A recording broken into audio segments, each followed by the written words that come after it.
Howard Zinn talks about Ludlow, he almost writes about it as being the moment when he has this realization that there's a secret history that he doesn't know, but that he needs to know. That this was this dramatic, important, really fiery incident in American history.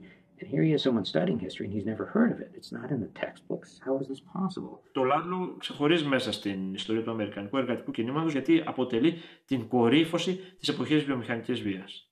Είναι μια βία από το ξεκίνημά της, παρατεταμένη, σε ένα απομακρυσμένο σημείο, μακριά από τα αστικά κέντρα όπου υπάρχει μια άλλου τύπου πολιτική και κοινωνική ζήμωση, και στην οποία αυτή τη σύγκρουση στο Λάντλοου πρωταγωνιστούν μετανάστες εργάτες, οι οποίοι μέχρι χθες θεωρούνταν ανοργάνωτοι και μακριά από κάθε δυνατότητα πολιτικής και κοινωνικής διεκδίκησης.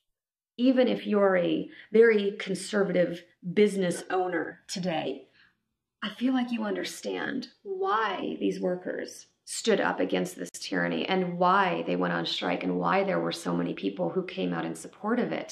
So it's an amazing, tragic story.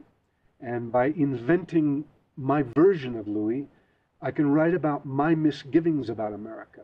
And then when I started reading about Lewis Tίκας, I said, that's what the song is about. That is not a fictional fairy tale. And I think that's, again, part of the history that we like to remember, and the history that's important, the history that too often gets ignored, until suddenly you can't ignore it anymore.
The miners in Colorado, this was always true of American mining, very heavily immigrant. It was, from Cornish and Welsh and English in the early days.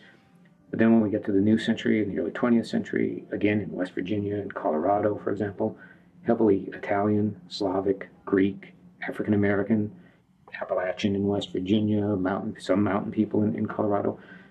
But the numbers in Colorado in this strike, there are estimates that something like 70% of the miners were immigrant. There's an American myth that all of these immigrants that came to the United States were coming for freedom. Well, possibly the Jewish immigrants who were fleeing the pogroms, certainly many of them came to the United States for freedom, but most of the immigrants, the Greeks, the Italians, the Serbs, the Chinese, the Japanese. They came to make money. My grandparents came from Italy in 1909. They had looked in other countries for work, but the worldwide economic situation was so desperate that they traveled and searched before they found work in the mine. My grandfather would take anything by that time. Between 1891 and 1910, 183,000 Greeks came to the United States. Many of them came by paying a padrone, someone who said that they would find them work in the United States and would advance them the money for their steamship tickets, which they would have to pay off once they got to the United States. So before they even left Greece, they were already locked into a kind of economic system that was oppressive. And some of them working for padrones, shoeshine boys especially, were virtually held in slavery. My great-grandfather Ambrosio grew up in a little town called Castro de Volci, and he and his younger brother Giovanni came to New York in, I think, 1898. And they traveled back to Italy. Both of them got married, and great-grandpa returned to the United States in 1913, made his way to southern Colorado to get involved in the coal mining, which they were told was the greatest industry and had endless possibilities for an immigrant. Τα έργα κατασκευής του σιδηροδρόμου προς τη Δύση και τα ορυχεία στις μεσοδυτικές και δυτικές πολιτείες προσελκύουν χιλιάδες ανθρώπους, οι οποίοι φτάνουν στις Ηνωμένες Πολιτείες γνωρίζοντας ότι θα εργαστούν εκεί. Γνωρίζουν ότι κάποιος πράκτορας εργασίας τους περιμένει για να τους πάρει στη Νέα Υόρκη και να τους βάλει μέσα σε ένα τρένο το οποίο θα τους οδηγήσει σε αυτά τα μικρά παραπήγματα στη μέση του πουθενά πρακτικά, όπου θα δουλέψουν για μήνες ή για χρόνια, αν είναι αρκετά τυχεροί και δεν έχουν στο μεταξύ τραυματιστεί ή σκοτωθεί μέσα στα χιλιάδες και πολύ πυκνά εργατικά ατυχήματα. The labor agents by and large were not a very honest or very patriotic group of men. Often they'd give a man, and this happened to my grandfather in Colorado, they'd write a slip of paper. You report to the foreman of this railroad line in this part of Colorado. You give the labor agent your last $1. You'd jump on a boxcar, go into the middle of Colorado. We have no job for you. And there you were with no money, not knowing really where you were, no work. And the labor agents, if they got you a job and kept you, you had to pay them a fee to keep your job, or they would have you fired. Immigration and people coming from Italy, a lot of those people who ended up mining and the families who came, most of them had been farmers. And it's interesting to analyze the job they took here.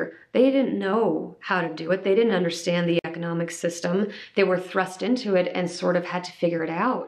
It was a wrenching experience. They were leaving their homeland. They were leaving everything they knew. They were leaving their language. It's not in our history book, largely the history of immigrant workers in this country. The people who built the country are, by and large, unsung.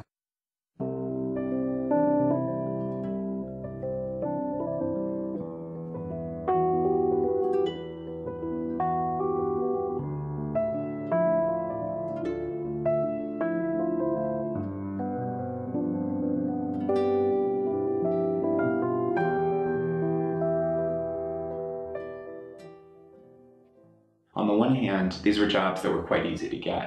So, and this is one reason why there were so many immigrants and immigrants of so many nationalities in the Southern Colorado coal mines. You could show up in Southern Colorado really just with a strong back and a will to work, and you could get a job in the coal mines. But on the other hand, doing well as a coal miner and staying alive as a coal miner, both of those things were actually extremely difficult and took a great deal of skill. The lives of coal miners, and not just the miners, their families, their strong-willed wives and their daughters and their young sons in these coal camps was very hard. And I think that word can capture so many different emotions and experiences. The women had to do everything around the household. The men had to work all day in these mines. And one of the huge reasons why there was discontent and a strike eventually happened was because of company control. And these large companies like the Colorado Fuel and Iron Company that controlled southern Colorado, they would implement company towns that had company doctors and a company school for children and a company general store for the wives to shop for goods. And these places were so isolated, families had nothing but what was available at these company towns. The company sets up everything. If there's housing for the workers, the company makes the housing. If the workers need to have a saloon, the company owns the saloon. If the workers need a store, the company owns the store. Of course, they were making money off of many of these things. And then there was a problem with the way the miners were paid. It was not U.S. currency. It was called script. If a miner was only paid company scrip, he could only spend it in the company store. He had to buy his own boots. He had to buy his shovel, his pick, his helmet, his lantern, to go work in the mines. He had to pay the company price to go do that. And the company cheated him. He couldn't go buy it in another man's store because he didn't have money to buy it in another man's store. This was illegal in the state of Colorado, but nobody enforced the law in southern Colorado. The company was the law. Whoever had the most guns, they were the law. They had endless amounts of dangers and unsafety regulations that weren't checked or inspected. And if a miner died, there was an accident or a cave-in, it was always said the miner died of his own negligence. It wasn't the fault of the company for not having safety measures. It was his fault for not paying attention. I think that in a lot of ways, actually, the owners wanted the best of both worlds. They wanted the power of slaveholders without the responsibility. You know, there's a very, very powerful way in which the owners were trying to achieve some kind of total command over their workers, but they also wanted to do it on the cheap. And so you see this in accidents when coal mines would explode. You'd see this in the smaller accidents when miners would lose arms and no longer be able to work, and the companies would just sort of, throw them out. They were done. And the company sort of severed that responsibility. And so this is sort of this era in U.S. history where corporations are trying to sort of maximize their control over the labor force, but they realize that there's actually benefits to doing that in a free labor system where the rule of contract supposedly prevails, because then they are actually less responsible. They have few obligations to their workers. A mine blows up, and the boss says the first thing, how many mules did it kill? Because a mule you had to buy, right? It was like a piece of equipment. But the men who might be killed next to the mule, they replaced themselves. They were eager. They needed the money. They'd come down. You didn't have to buy a man. They'd come of their own accord. Πολύ συχνά ένα τυχαίο γεγονός, μια αδικία σε κάποιον πατριώτη, συμπατριώτη, ένας τραυματισμός ο οποίος δεν αντιμετωπίζεται από την εργοδοσία με τον πρέποντα τρόπο, οδηγεί σε βία ξεσπάσματα, σε μια βία εκδίπλωση της εργατικής διαμαρτυρίας που μετασχηματίζεται στην πορεία σε αυτό που εμείς ξέρουμε ως απεργία. My grandfather actually told me when he was about, I think, 15 years old, he saw for the first time a miner die from an accident. And he told me once, we would have grandfather story time when he got older. And he told me this story when he was 15, that he saw this miner die in a cave-in. They removed his body. The mine operator was informed of the accident. They put his body in a coal cart in the front of the mine and left him there all day. And the mine operator told all the miners to get back to work. And what my grandfather said really hit him hard in his heart. No one told this dead miner's wife what had happened until the end of the workday, because the CF&I did not want to lose any income by halting the mine operation that day.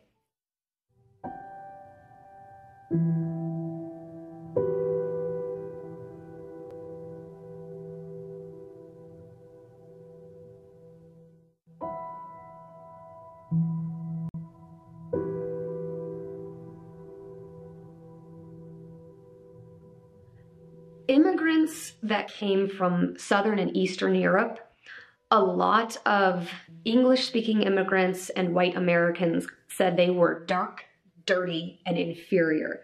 And a lot of that had to do with their physical appearance, with dark eyes, dark hair, dark skin, and the fact they couldn't speak English. These people cast them in an inferior position. There was a lot of racism. There still is. But America had been involved in wars in Mexico and in the Philippine Islands. And there were a lot of Americans who did not like dark-skinned people, even if they were dark-skinned people from places like Italy or Mexico. And there were signs in train stations in towns like Pueblo that would say, "This waiting room for Americans only. No Mexicans, Italians, Greeks," etc., etc. So you see the kind of scene that would greet a new immigrant coming to America. You see how much outsiders they felt and how ostracized they felt from the culture at large. It's really interesting. The language they used to portray Greeks was actually very similar to the language that was used at the time to portray American Indians. So there was this language of savagery, that the Greeks were savage, they were bloodthirsty, they were primitive, they were driven entirely by emotion, they were hyper-masculinized. So, Greek women were entirely beneath their radar. I mean, the Greek population in southern Colorado was heavily male, but still, they viewed these men as fighters, as thugs, and really as kind of scum. It was really in a lot of ways a racialized depiction of the Greeks. The Ku Klux Klan, which of course was started after the Civil War to try and keep blacks in place, became very active after World War I and again. And their attitudes were that not only were blacks no good, but neither were Catholics, neither were Greeks, neither were Italians.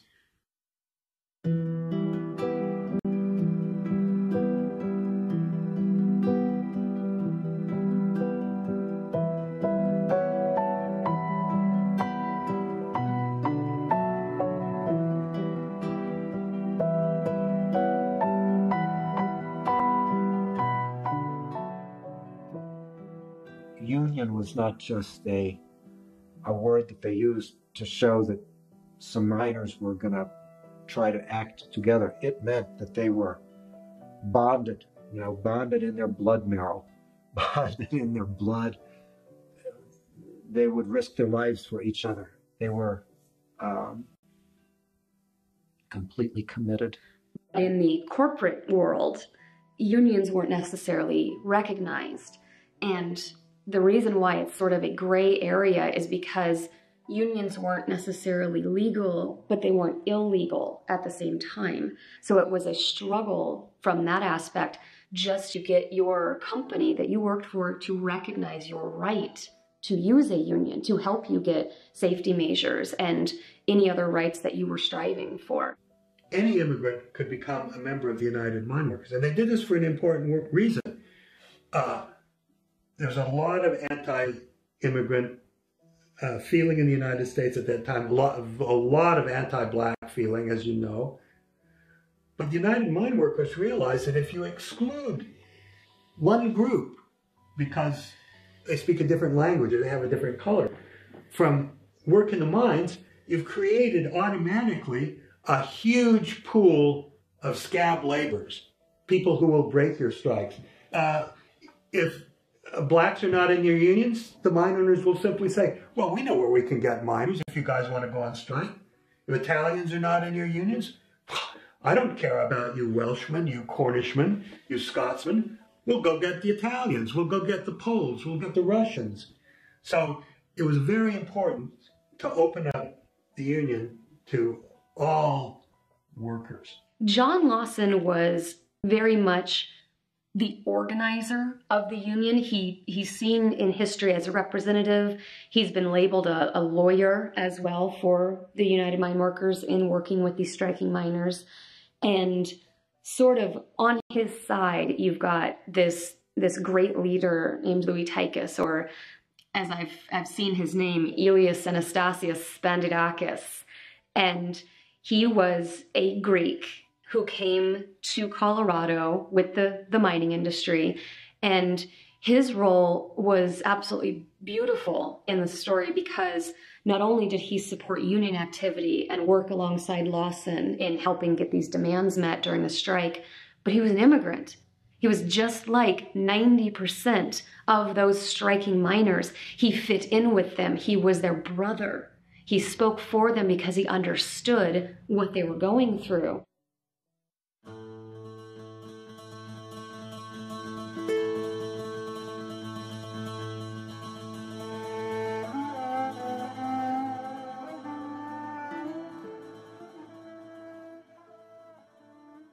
We have this wonderful photograph of Lúis Tίκας, alias Anastasios Spantidakis, just before he left for the United States in 1906. Tίκας was born March 13th, 1880, in a little village of Loutra in Crete,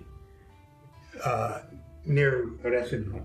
And this photograph is very significant if you look at it very carefully.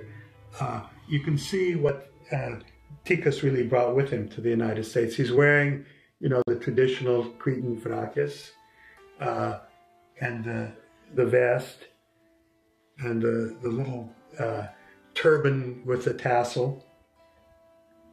In his belt is a pistol, but if you look closely, it's a flintlock pistol. You know, this is a pistol of the 18th century, and here he is at the beginning of the 19th century, coming to engage in an industrial war with a flintlock pistol. What did Tίκας know about the industrial world? Οι Έλληνες μετανάστες όταν φτάνουν στο Ellis Island καταγράφονται από τις Αμερικανικές μεταναστευτικές υπηρεσίες. Και μέσα σε αυτή την καταγραφή, μία από τις βασικές ερωτήσεις είναι πού σκοπεύετε να πάτε, ποιος είναι ο σύνδεσμός σας, ποιος είναι ο άνθρωπος που σας περιμένει στις ΗΠΑ. Και εκεί βλέπει κανείς μέσα από τις απαντήσεις μια εντυπωσιακή γεωγραφική διασπορά. Δηλαδή, οι άνθρωποι φτάνουν τώρα από την Πελοπόννησο στο Ellis Island και δηλώνουν ως τελικό προορισμό ένα μικρό απόμερο σημείο μέσα στο Κολοράντο ή στο Ντένβερ ή σε όλες αυτές τις βιομηχανικές πολιτείες, τις οποίες ποτέ δεν γνωρίζανε, αλλά κάποιος τους έχει πει ότι εκεί κάποιος θα τους περιμένει, ένας τεχνογενός πολύ συχνά ή κάποιος από τους πράκτορες εργασίας που δραστηριοποιούνται στην Ελλάδα. Η ιστορία του Τίκα και η άφηξη του Τίκα στις ΗΠΑ εγγράφεται σε αυτό το γενικό παράδειγμα. Ένας άνθρωπος ο οποίος ξέρει με έναν τρόπο ότι όταν φτάσει θα κατεβεί στη Νέα Υόρκη και σιγά σιγά θα πορευτεί μέσα στο βάθος αυτής της αχανούς αμερικανικής υπήρου. Lúis Tίκας had a little coffee house in Denver, Colorado, 1746 Market Street. This is really where we first see what he's doing, how he's making a living. People remembered that coffee house that I talked to. Oh, you'd go in there, you'd play some cards, you'd have a little ice cream, you'd have soda pop. Denver was dry in those days, and so if you had anything else, it was, you know, hidden behind the counter. But Tίκας was a cafegius. And I think it's really important to imagine why the cafegius was so important, because this was the clubhouse of the Greeks. This is where letters would be sent. This is where someone like Lúis Tίκας, who maybe caught on a little quicker, maybe learned English a little faster, maybe had more understanding of American laws, would go to help you negotiate your life in the United States. People would go to Lewis for all kinds of things. The immigrant Greeks, for example, would ask him to translate something from Greek to English or from English to Greek. People would go to him and ask him for help with every kind of everyday problem, and Lewis always had time for that. One of the old-timers I interviewed, actually Lúis Tίκας wrote his love letters. He had a little love flirtation with an American waitress in the restaurant that he worked in. And so he would tell Tίκας what to write to this young woman, and Louis would write it down. And then the letters would come back and he'd translate them. But more important were reading the letters from home, or maybe getting you out of trouble. Now, the Greeks in those days, they didn't understand some of these American laws. Who are these people that say you can't play cards on Sunday or can't have a little drink of wine, when you wanted it? Or what business is it of theirs if two men get in a fight, in the Cafaneo? Suddenly the police have to come? So Louis was always trying to make things a little smoother for the Greeks. And at this point, his life changes radically, and we don't know exactly how this happened. But there was, in 1912, a coal mine strike going on in northern Colorado. In these mines that were on strike, they find a bunch of Greeks who were willing to go down into the mines and work. But they were kept in virtual slavery in those mines. They couldn't leave, they couldn't get out. Nobody knew what to do. Now, was Lúis Tίκas looking for an opportunity to make a little money and went up and became a scab? That may be true. Or did somehow he get a message from these Greeks? Louis, we don't know what to do. We're kept here like slaves. They're not paying us. How do we come and help us? At any rate, we find Lúis Tίκas up in those mines, working underground, and in a very few days, he leads all of the Greek miners out of the mine and into the offices of the United Mine Workers Association, and they all become union men. And Lúis Tίκas becomes a translator for the Greeks and a union organizer. When he arrived in southern Colorado, he was a huge voice to be reckoned with on the side of the union advocating for these changes. Lúis Tίκas, appeared to have quite broad influence in the Ludlow tent colony. And, this was an incredibly diverse set of people. You had, in the order of 1,200 people living in the tent colony, drawn from more than a dozen nationalities. And it seems like, Louis was an important, he was important to kind of the social cohesion of the colony. Ο Λούις Τίκας, και θα πρέπει να σκεφτούμε τους αντίστοιχους Τίκες μέσα στις υπόλοιπες κοινότητες, είναι αυτό ακριβώς η προσωπικότητα η οποία αναδεικνύεται μέσα από τη μεταναστευτική διαμαρτυρία. Και αν δει κανείς στο Λάντλοου και σε άλλες περιπτώσεις, το μοντέλο οργάνωσης της απεργίας είναι μέσα από τη δημιουργία μιας πολυεθνοτικής επιτροπής, στην οποία εκπροσωπούνται οι διαφορετικές κοινότητες των μεταναστών και στις οποίες θα χρειαστεί ένας εκπρόσωπος για να μεταφέρει τις αποφάσεις, για να υπάρχει μια διαρκής επικοινωνία μεταξύ των απεργών πλέον και του συντονιστικού τους οργάνου.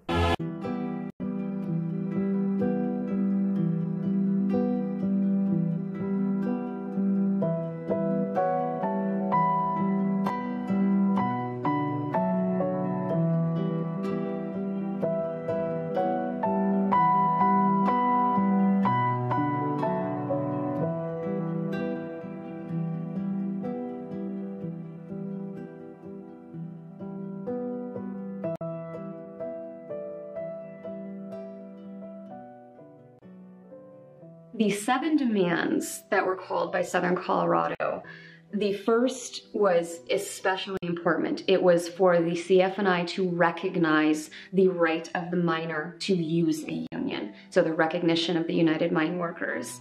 The second right was they wanted to have appropriate wages implemented depending on a miner's job. If their job was something, for example, just regular coal miner, a pick miner, you would have someone else who would be in charge of taking the coal in and out of the mine with the mules. Then you would have someone, they nicknamed them squib firers. And the squib is the little fuse at the end of the dynamite. So they tried to implement these new policies. If you have a more dangerous job, you should be paid more for it. So that was one of their demands.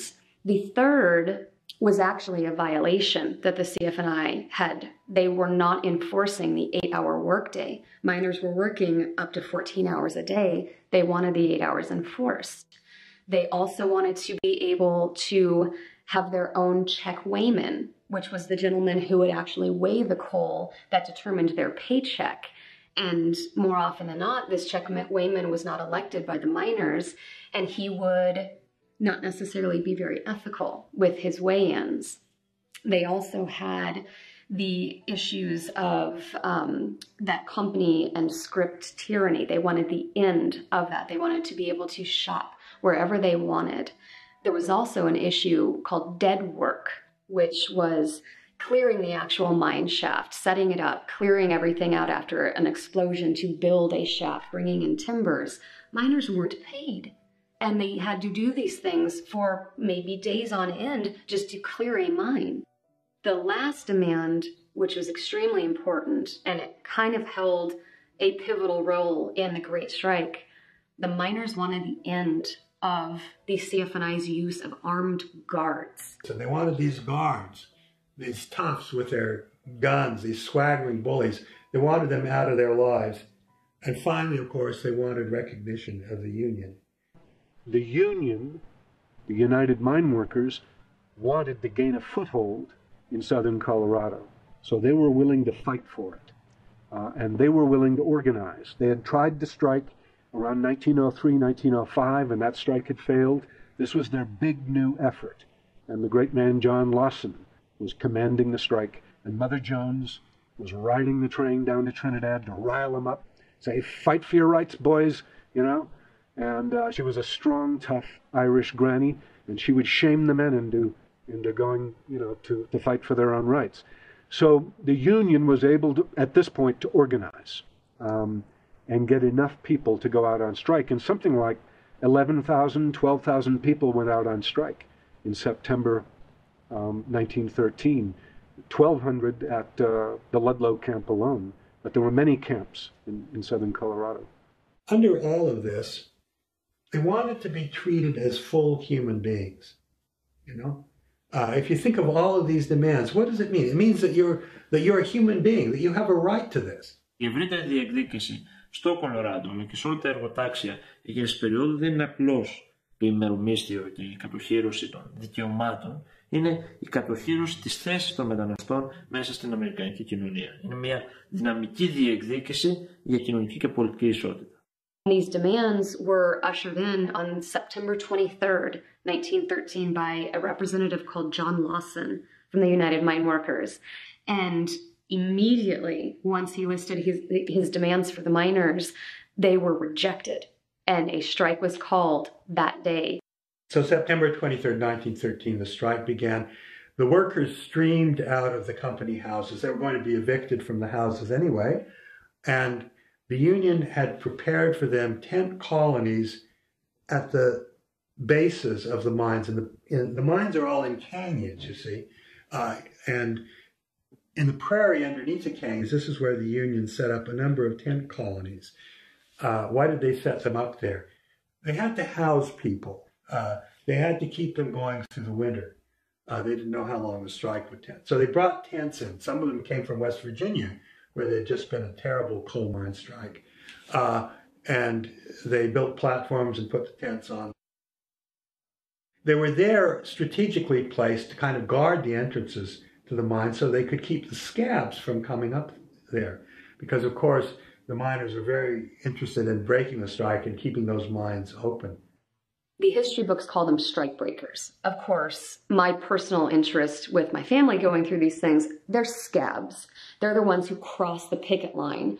But I have sympathy for these scabs.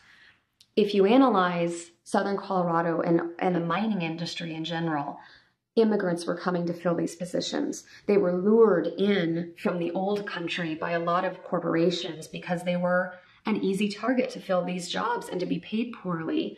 And I feel like when strikes were called, like the Great Strike in 1913, anyone who filled the jobs of these strikers were probably the same immigrants who were being lured in by the corporations for these jobs that they were told were marvelous and a huge opportunity. You'd have, you know, a group of Greek men from the same village walking through the streets of Chicago, needing work, showing up at an employment agency. That employment agency would have been contacted by Powder Fuel and Iron, and next thing you know, these guys are on a train with, you know, all the shades pulled down. They have no idea where they're going, and they get off the train, and you know, they feel the train being pelted by, you know, rotten tomatoes and so forth outside the Ludlow tent colony, and so they might be sort of, you know, dumped in Colorado to to deal with the consequences.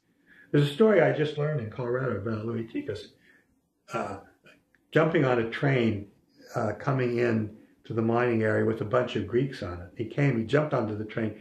He came to them and he says, "What are you Greeks doing here? You're trying to break the strike of fellow Greeks. You're trying to take the bread out of your mouth. Get off of this train right now. You should be ashamed of that. And if you don't get off, we'll kill you." And so he encouraged these Greeks to get off of the train, and some of them became union members. But that was their idea, to picket, to keep scabs from getting up to the mines, to try and turn them around. So the biggest tent colony was at Ládlow. And there are about 200 tents in the Ládlow plain. As many as 1,000 people were there. 500 men, 400 women, and the rest children.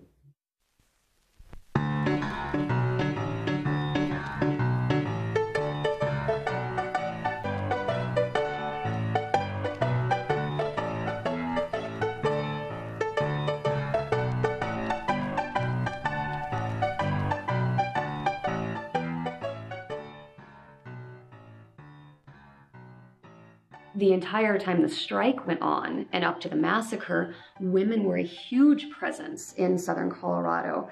And it was these women, the wives and their children, who were on the picket lines, who were the ones having rallies and protests from Commercial Street in Trinidad to the outskirts of Ládlow, all the way up to Denver. These rallies and protests were filled with these women. And it was a brand new time for women to expose their voice, trying to campaign for something that not only would benefit their own rights, but the rights of someone else who was viewed in that inferior way. And my opinion as a woman, I don't think there could have been success without those women on the picket lines. You got $3 a week strike benefits, plus 50 cents for each child. That's not very much, even in those days, to feed yourself, to feed a family. And this is why the women were so important to the strike, because the relationship of men and women changes in the strike. And you can see this in any strike that you look at. You see that suddenly the women become profoundly important. Now, why is that? The men aren't working, right? The men are picketing. The men are trying to keep scabs from getting off the train. The men are often arrested and beaten up. When they can't picket, who pickets? It's the women. The most important is now the economics of the strike, because it's up to the women to keep a family together during that strike, to figure out, how are we going to feed these children? How are we going to get clothes? How are we going to mend and patch? How are we going to keep them going? Because a strike is made by making it economically impossible for the mines to keep going as they were. It's going to cost these mine owners money. And so you have to wait them out. A strike is about duration. It's a war of attrition against the mine owners. And it's the women who are at the heart of keeping the family fed, keeping their husbands' spirits up, keeping the kids fed, getting the kids to go to school.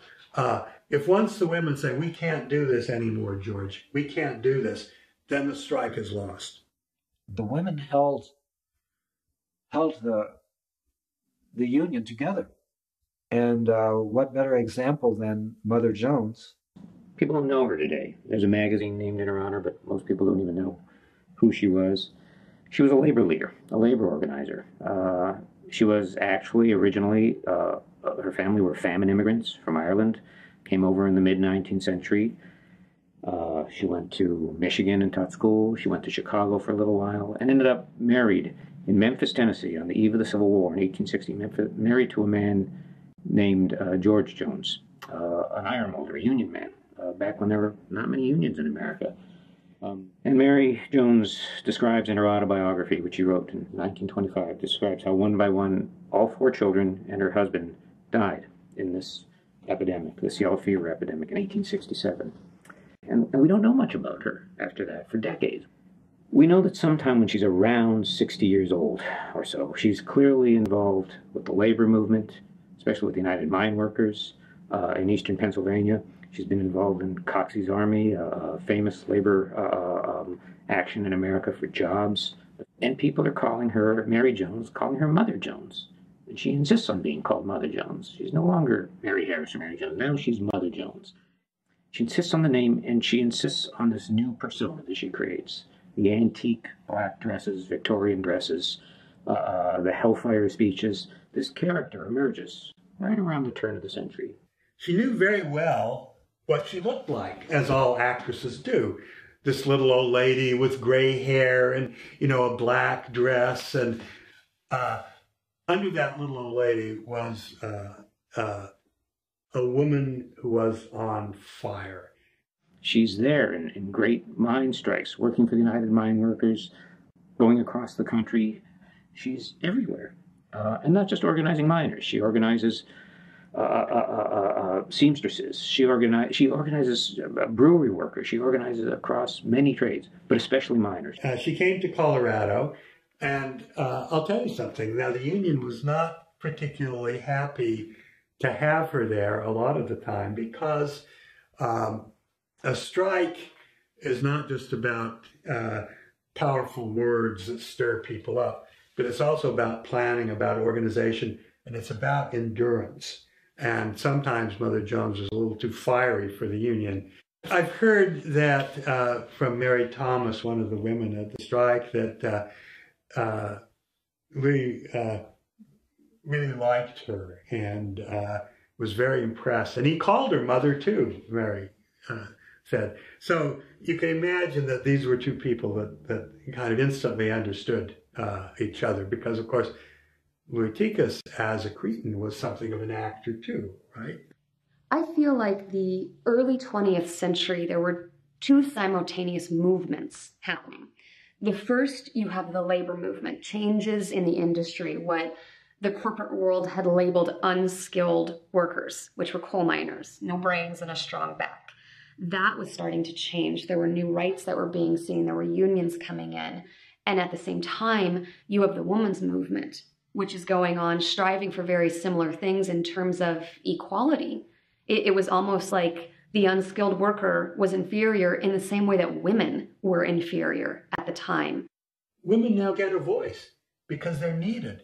They come into the union meeting and they speak and they have their opinions. And you can imagine what that would have been for a woman from southern Italy, right? Where this is men's business. You keep out of it. But now they need the women to help organize, to keep the men going, to keep the other women organized, to keep the food coming. And so the women have opinions. You're not going to learn about democracy in the closed camps of the Colorado Fuel and Iron Company with their guards and their thugs, where the company controls anything. If you learn about democracy, it's going to be in the union hall. Unions had an incredibly important role in democratizing new immigrants.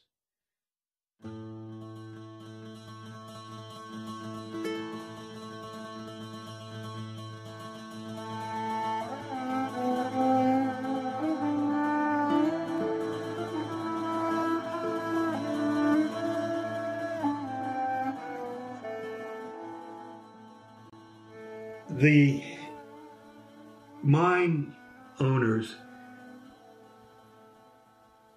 employed mine guards to harass the strikers and their families, to make them live in fear. One of the things that they did is they went to the Colorado Fuel and Iron Company, owned by the Rockefeller interests in Pueblo, and they took an old touring car and they put sheet metal around it, and they made an armored car, and the miners called it the Death Special. The front of that armored car, they had a big spotlight. In the back, they had a machine gun. They would drive through these tent colonies at night, shining that spotlight through the walls of those thin tents. And you realize that at the other end of that car was a machine gun. How is a thin wall of a tent going to keep machine gun bullets from coming through? Constantly, they were harassing the miners. The CF&I were very prone to using a group called the Baldwin Felts Detectives. And they were nothing more than vigilante hired thugs. And they would come in and violence would often erupt between strikers and new workers that these thugs were sort of trying to protect. Now, the National Guard was called out by the governor of the state, presumably to keep the peace between the strikers and the guards that the mine owners had hired. But in fact, it became a place where mine guards could find employment. And so the National Guard became a way of having the citizens of Colorado fund the harassment of the striking miners. They were not neutral. There were very, very bad guys in the National Guard, but there were also some people who were not so bad. So I'll tell you how it worked a little bit. In October 1913, there was a big shootout that started in Walsenburg and made its way down to Ludlow, and many people were killed. The governor of the state of Colorado, as has happened many times since, as happened in the time of John F. Kennedy and the time of Lyndon Johnson, the governor called out the National Guard to stop the violence. The National Guard units who went down to Trinidad were under the command of a man named General John Chase.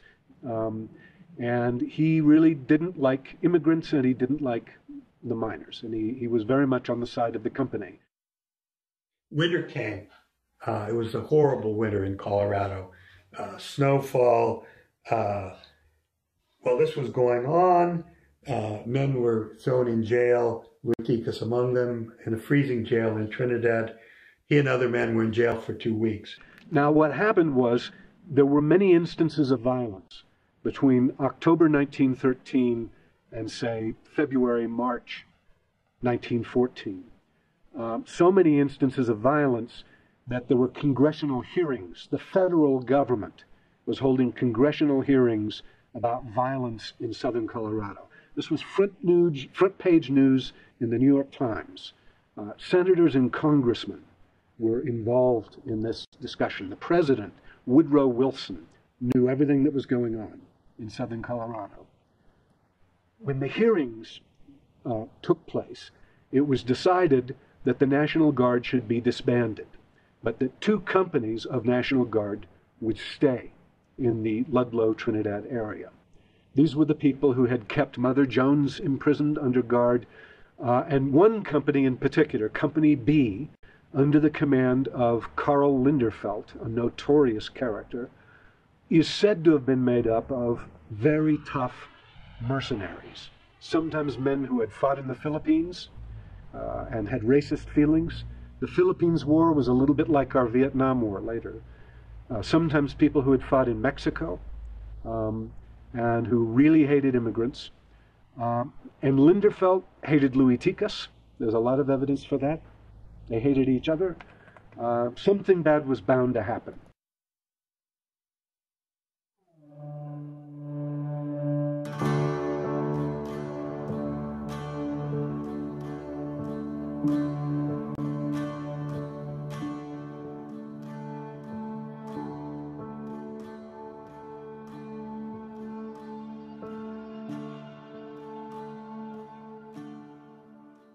Spring came to Colorado.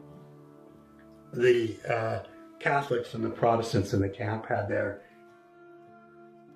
Easter celebration, and the Greeks were determined to have a better celebration. So they planned how they would do it.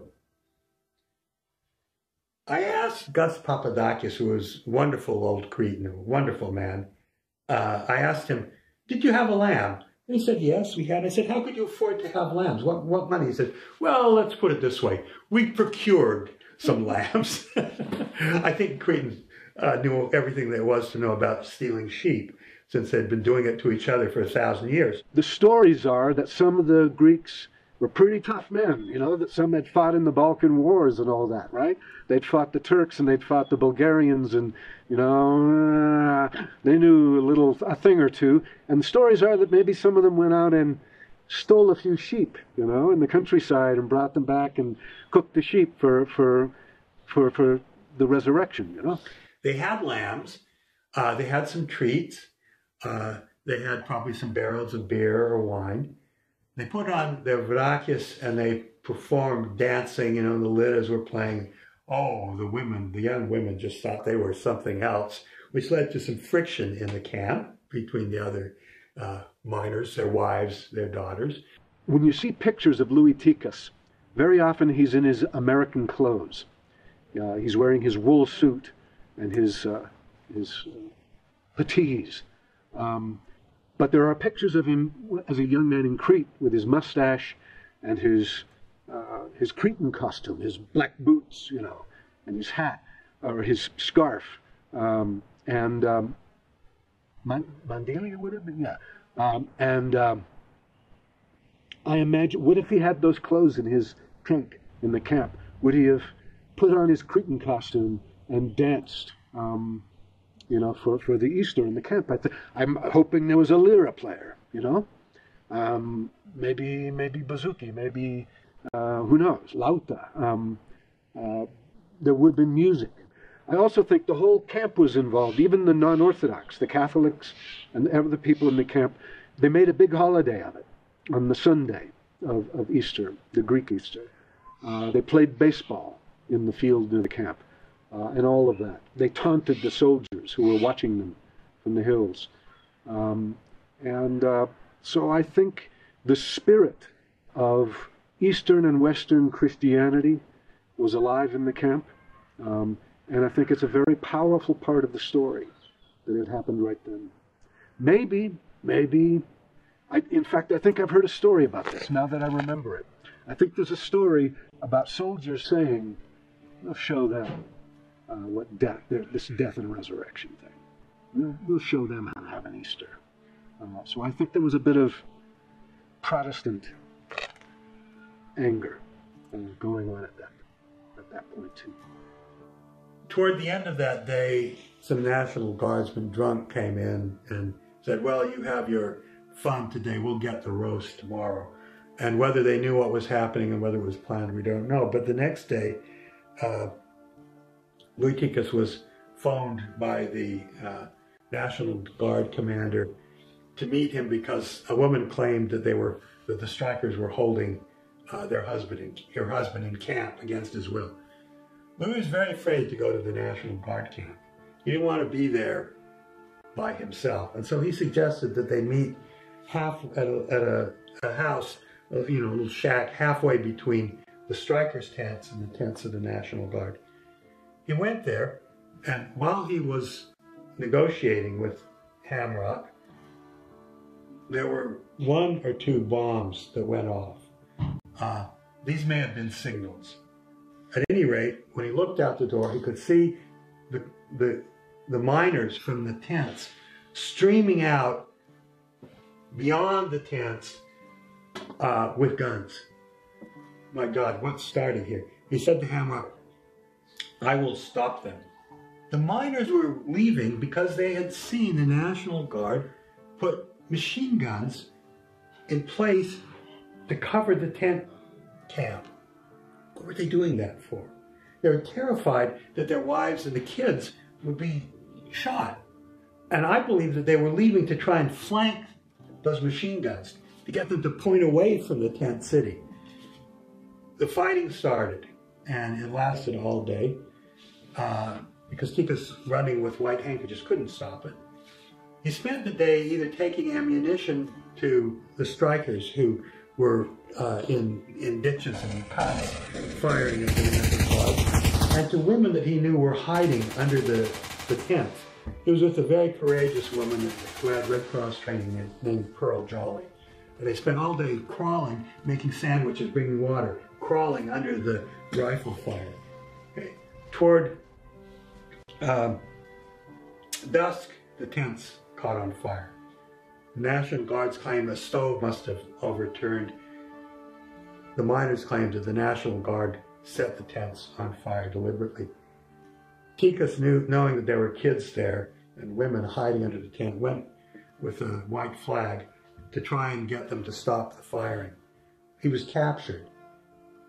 2 other miners had been captured with him. A Union treasurer named Filer and an Italian named John Bartolotti. On the morning of the massacre, it was Linderfeld and Tίκas who were at odds together. Tίκis, by all reports I have seen, was trying to stop the shooting, trying to keep the peace. Tίκis went with the fire blazing behind him and a white flag, and he was captured. Karl Linderfelt came up to him, broke the stock of his Winchester rifle over the side of Louis' head, and then turned Tίκis and the two other men over to some National Guardsmen. They knew what to do with him. Linderfelt allowed him to be executed. He and two other men were shot in the back as they were running away, and shot on the ground again. So this was not an accidental shooting. This was killing. This was murder, and nobody ever went to prison for it. They told Tίκis and the two other men apparently to run, and as they ran toward the tents, they shot all three in the back. They lay there for days. The trains coming down from Denver could see these dead men. The camp burned to the ground. And when they could finally get back into it, they found under one of the tents 2 women and 11 children had suffocated. The Union, at their monument at the site of the Ludlow Massacre, has that pit where these children and the women died. They've kept it as a kind of shrine to them.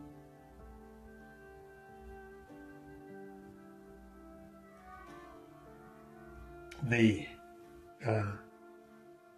children and the women and other people were buried, and a few days later, April 27, 1914, Louis Tίκis was buried in Trinidad, Colorado. There's a very long street in Trinidad called Commercial, and the photographs show this procession for his funeral from the church all the way out to the Masonic Cemetery, which is miles. And man after man after man in these photographs, donned in black suits and black hats, are walking in mile-long processions for Louis Tίκis. Imagine that.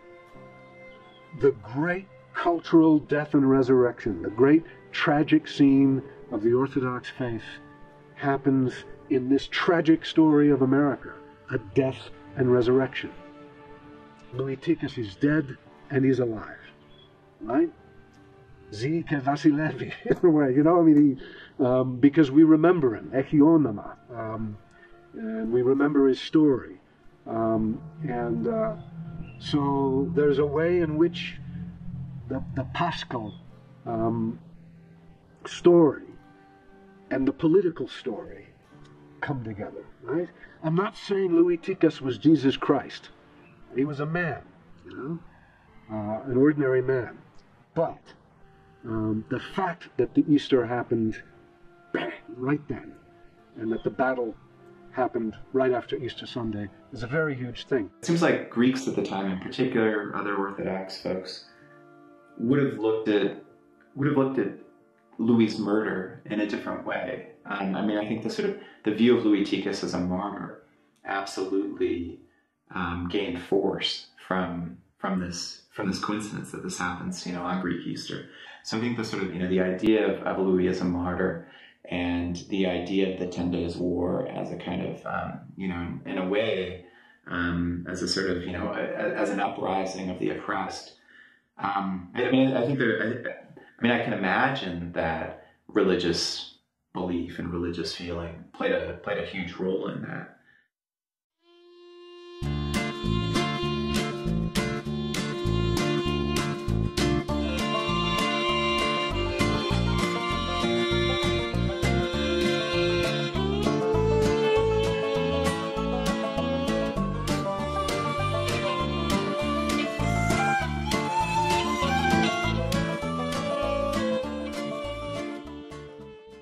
The miners in Colorado were enraged. They drilled, they got together their guns, they marched, and for 10 days Colorado was in a state of warfare.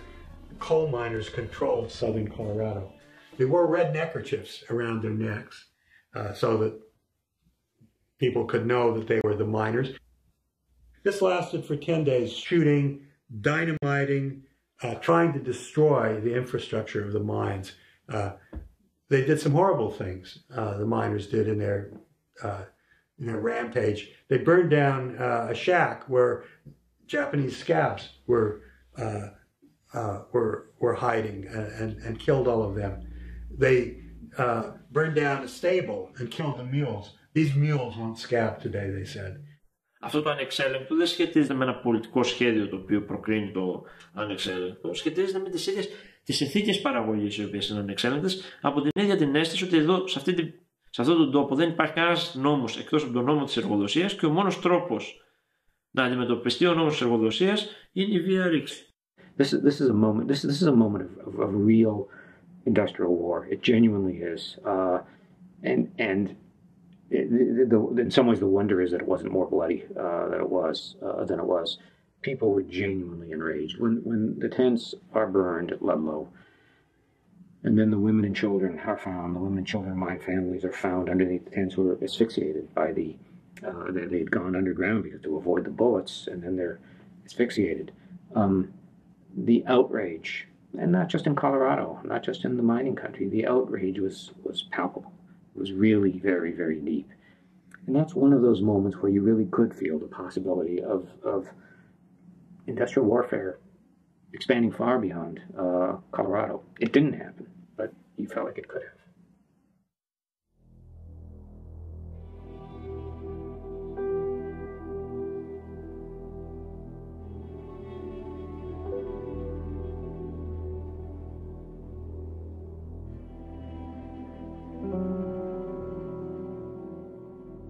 The Colorado Fuel and Iron Company, of course, controlled everything in southern Colorado, and at the top of this huge complex network that business had was a transfer of power happening at the same time the strike was called and the massacre occurred. Rockefeller Sr. was passing his business to his son, Rockefeller Jr., and they were very wrapped up in that transfer. And a lot of the information of what was going on in southern Colorado didn't get to Rockefeller Jr. There are many in Colorado were incredibly biased. One of them in particular, Lamont Montgomery Bowers, was really cut out of the same block that John D. Rockefeller Sr. was. He was a very hard-boiled, unsympathetic man who had absolutely no... he was anti-labor to the core. He believed that unions needed to be crushed. And so the information that the family got from the beginning was very skewed. And John D. Rockefeller Jr. made no attempt, really, to look beyond, to get any sort of verification of the information he was getting. When he was aware of everything that happened and after the massacre, Rockefeller Jr. did something very different than his father. He came to southern Colorado. He looked at what happened. He asked why, and he tried to change things over time. I think one of the important questions is how sincere the change was and how important Ludlow actually was in the change. So in some ways, this is a sort of story that the family tells looking backwards. When you look at Rockefeller, when you look at the Rockefeller family's conduct during the strike, it was objectionable from beginning to end, really, in my view. The Rockefeller family were distant. They were in New York. John D. Rockefeller Jr. did not come out here to see the scene until after the Ludlow massacre. I have very mixed feelings. I don't, what he did was to let other people do his dirty work for him, and then to pretend that his hands were clean. He wanted to insist in front of Congress that these things had not happened. And the lawyers for the union in front of Congress angrily put the evidence in front of him and said, look at this, look at these photographs, look at these dead children, look at these dead bodies. And Rockefeller was apparently shocked by these things. But, who's responsible? He hired the men who did this. What is his role in this? I don't think there's any way whatsoever that the Rockefeller family, ordered a hit on Louis Tίκas. It's more possible that the Colorado Fuel and Iron Company executives in Colorado might have done such a thing. In my opinion, Lieutenant Linderfelt killed Tykis in cold blood. I don't necessarily think it was any kind of order from superiors. I feel like it was a rash decision in that moment. And to support that, you have the trial that happened afterwards. Linderfelt was accused of manslaughter of Louis Tykis, and his own men testified against him. Now, if it was a plan, if it was an order, they wouldn't have done that. He would have just been following what was expected of him as the lieutenant.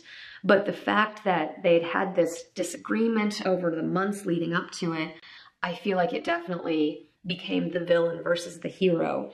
And the hero lost in that instance and became the martyr, even though Linderfelt did get found guilty of manslaughter and he was kicked out of the militia. In a lot of ways, I think things would have gone better if John D. Rockefeller Jr. had come out to Colorado earlier, and if he had taken a more personal role in the strike at an earlier point. He seemed to be a reasonable person, more or less good human being. In a way, he was an ideologue, and it reminds me of the right wing in America now. They think they are being virtuous. They think they are doing good for America by proposing their ideas about what makes a strong economy and what makes a good life. But they are not paying attention to the real lives of people, the actual lives of poor people and workers and all that sort of thing. People who work in factories or mines or businesses like Walmart do not work in a system of ideas. They work day to day to get their money and food in the conditions they work in, and the conditions are not ideal. These ideologues, these intellectuals who say, you should have the right to work, you should have the right not to organize as a union, that's a statement of principle. It's all very nice. It's very nice. But it doesn't have to do with the actual lives of the people who need help getting their lives improved.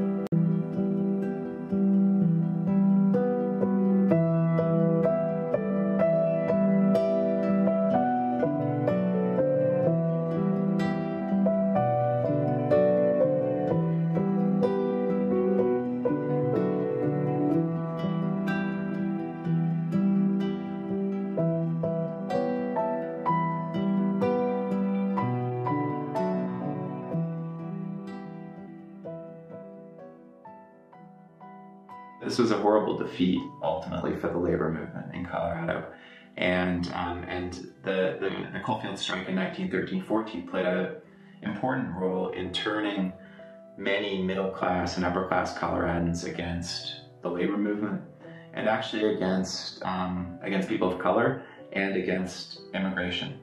So by the 1920s, I think the legacy of Ludlow for Colorado at that point in time is really Colorado was ruled by the Ku Klux Klan in the 1920s, and I think Ludlow's an important part of understanding why.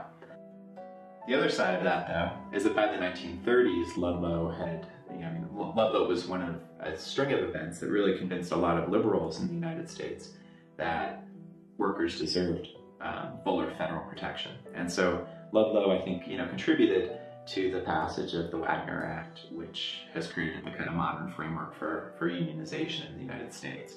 So in Southern Colorado, one of the legacies of that is that Southern Colorado coal mine workers would unionize under the United Mine Workers successfully in the 1930s for the very first time. In autos and steel and rubber and the basic industries, and then finally, to a certain extent, in clerical work, not just in blue-collar work, but also in white-collar work, America becomes a union country for a while, and it means that workers are much, much better off, have much more job security, better wages, more say on the job. If the question is, do you win or lose that particular strike, the union lost. Mother Jones lost.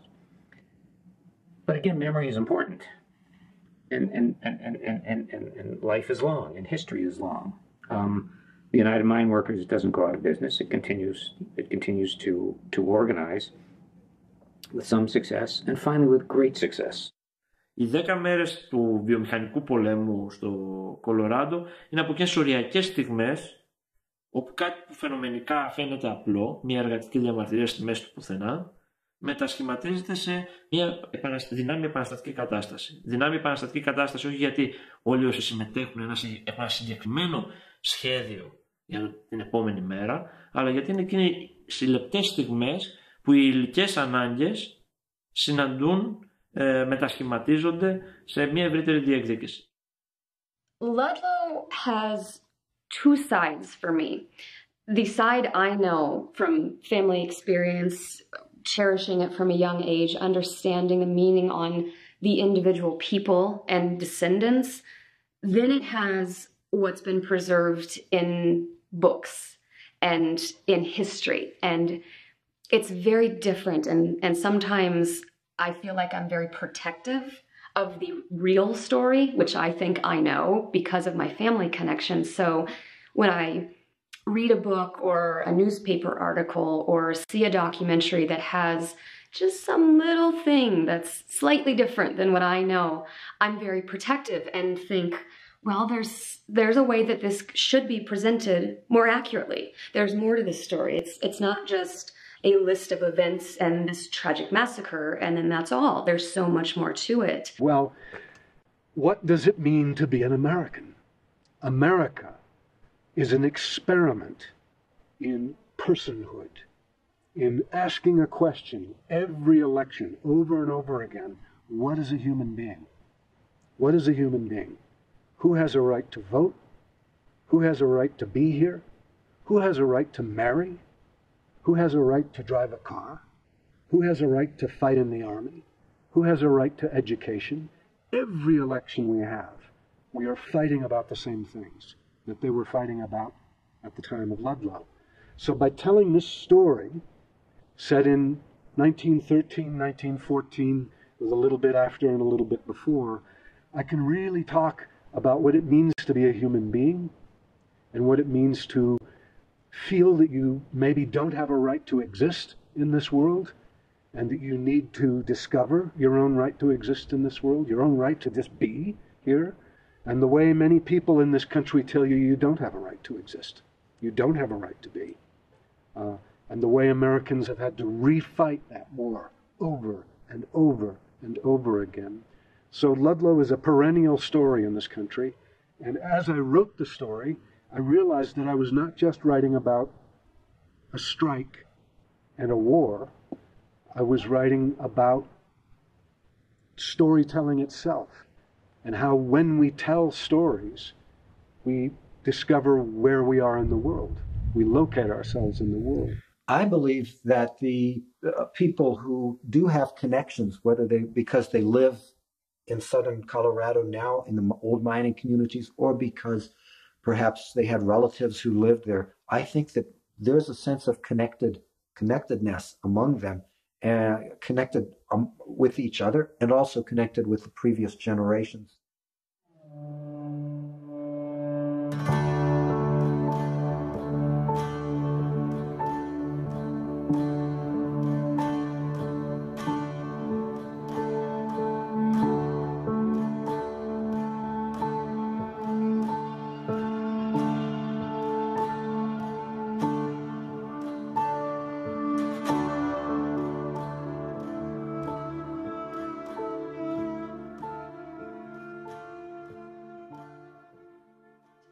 My dad told me once when he was maybe 10 years old that he wanted to go hunting. They were raised very, very outdoorsy, and my Uncle Joe had a rifle to go hunting and my father didn't. And he was lamenting and kind of upset, and his grandfather was living with him at the time. And he went to his grandfather and said, I can't go hunting, I have nothing to shoot anything with. And I guess my great-grandfather went into his bedroom, came back with this .30-30 Winchester rifle, and he handed it to my dad and said something to the effect, you can take this and go hunting, and you can use this, and now this belongs to you, but don't ever get rid of it, and don't ever sell it. This is the rifle that I used at Ludlow. And that story to my family gives us a direct connection, and it just shows with a few little words everything that my great-grandfather had gone through, and that connection that my father had from that one incident brought him so much closer to his grandfather and to this event in history. And that's one of the stories that I will always treasure. And that rifle is now a prized family heirloom in my family that we will never get rid of. My father wants to be buried with the rifle, so it always stays with him, and he always has that connection to his grandfather.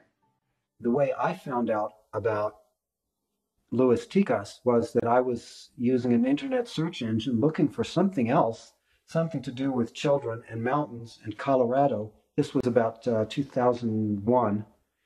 And I searched for Colorado children, I think mountains, I forgot what else I was searching for. And one of the things that came up were that 24 women and children died and during the strike. And Lúis Tίκas was a leader. Well, I knew that my grandfather had been involved in the strike, and that when my grandmother was going into labor, Walsenburg was unsafe, and she had to walk from Walsenburg all the way to Trinidad. And when she got to Trinidad, she gave birth to her second child, my father. And he was named Lewis. I had asked my father before he died why they named him Lewis, because I didn't know that we had a relative Lewis. And he said he was named after a friend of his father who had died during the strike. And now, reading the results of my search, the light came on, and I said, my father was named after this guy. And I started reading about Lúis Tίκas, and that would make sense. He was a labor leader, a union organizer. And my father had told me that his father knew this Lewis, and Lewis was his best friend. And Lewis was the guy you go to who would always help everybody. He has the pαλληκάρι, the Levendis aspect to him, but he's also a very sensitive man. And maybe Louis was a little bit tougher than that, as some people say. But I fell in love with the problem he had. He had to try to make himself belong here. And his role in the strike was his effort to assert his right to be here. They made him a leader in the camp, but it was a problematic situation for him. And he became an American citizen early in 1914, and 4 months later, Americans shot him in the back, executed him. What does that mean about my country? That we kill our own people like that, that we execute our own people. After all, he was only trying to keep the peace. He was only trying to help. After I had read about Lúis Tίκas and learned how he lived and how he died, I decided that I would visit his grave in Trinidad. I found his grave and I said, I really need to get some flowers. I drove into Trinidad, bought some flowers, and I found a liquor store. I bought some alcoholic adult beverage from Greece, and I said, I want to give this to Lewis to thank him. So I went back to the cemetery and I poured some on his grave and talked to him. And I noticed around his grave, the other graves had markers that were not in English. Some of them were Oriental, probably Japanese. Some were apparently Ukrainian. When I realized that they had been buried in 1914, 1915, around the same time as Lewis. So these were probably immigrant coal miners. And if Lewis were here today, I know he would say to me, give them some wine too. Share this. Everybody gets a little sip. And I made sure that every grave around his got a little sip. And when I go back to his grave to this day, I visit 2 or 3 times a year. I make sure that every grave around his that could be a coal miner's gets a little sip of some Greek wine.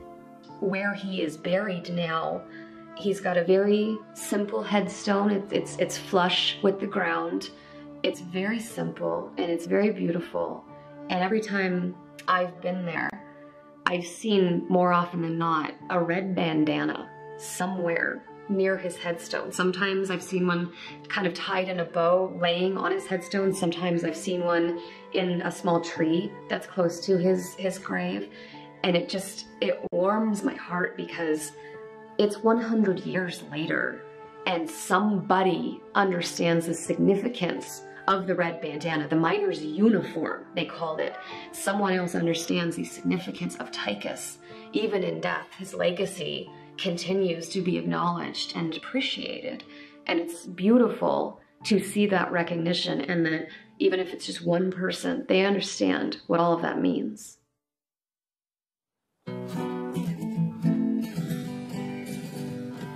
Guns and knives were cheap in Colorado.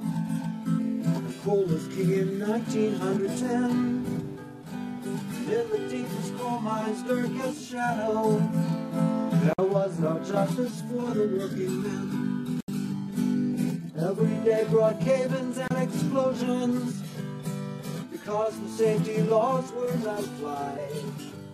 But profit mattered more than the lives of all the poor, and every day another miner died. The coal was black, the blood was red, and miners that dared recognize always wound up dead.